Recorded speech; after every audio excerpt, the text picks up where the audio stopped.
notre organisation, donc la société Werner & Merz, est engagée dans une démarche d'économie circulaire et cradle to cradle?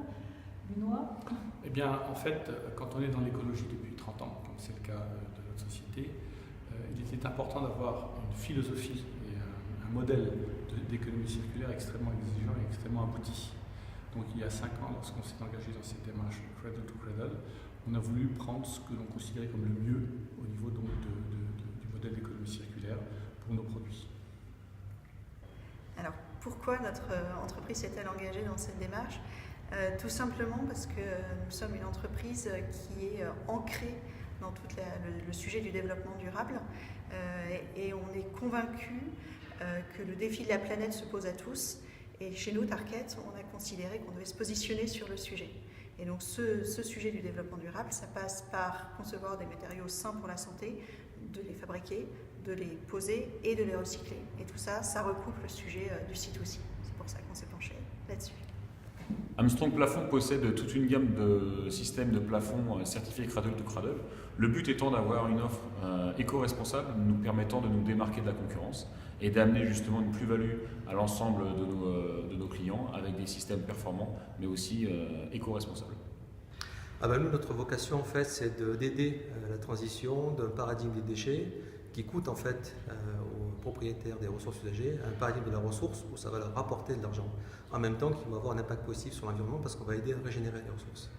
Donc on a été inspiré par ça, à l'appliquer au monde du bâtiment et à faire du resource management de manière à pouvoir faire en sorte que ces ressources-là ne finissent jamais en fait en enfouissement ou en sous-cyclage.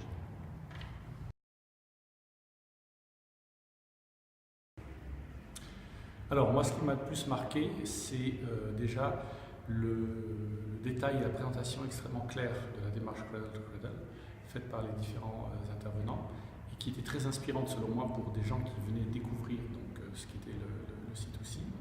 Et puis bien évidemment aussi ce qui était très intéressant, c'était des cas concrets, pratiques, de gens qui croient donc, à cet engagement et qui ont développé effectivement tout un modèle de production inspiré et piloté par le cradle to cradle.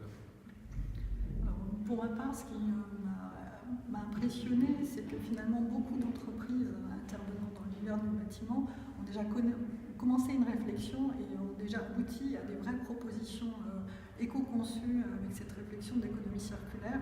Donc je pense qu'au niveau du bâtiment, il y a vraiment beaucoup de choses à faire quand on voit tous ces intervenants déjà inspirés par cette démarche.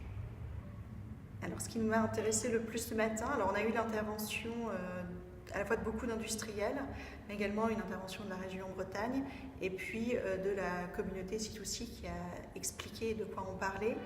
Ce qui est intéressant, c'est de voir que finalement Tarkett n'est pas seul sur ce sujet, on est nombreux à y travailler et finalement on se heurte tous aux mêmes problématiques qui sont à la fois une volonté de chacun, mais un refus de s'inscrire vraiment dans la démarche.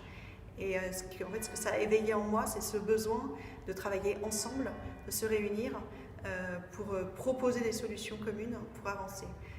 Après, c'est vraiment une lame de fond et ce que je ressens beaucoup à la fois dans le monde commercial, c'est une vraie sensibilité de nos interlocuteurs sur ce sujet.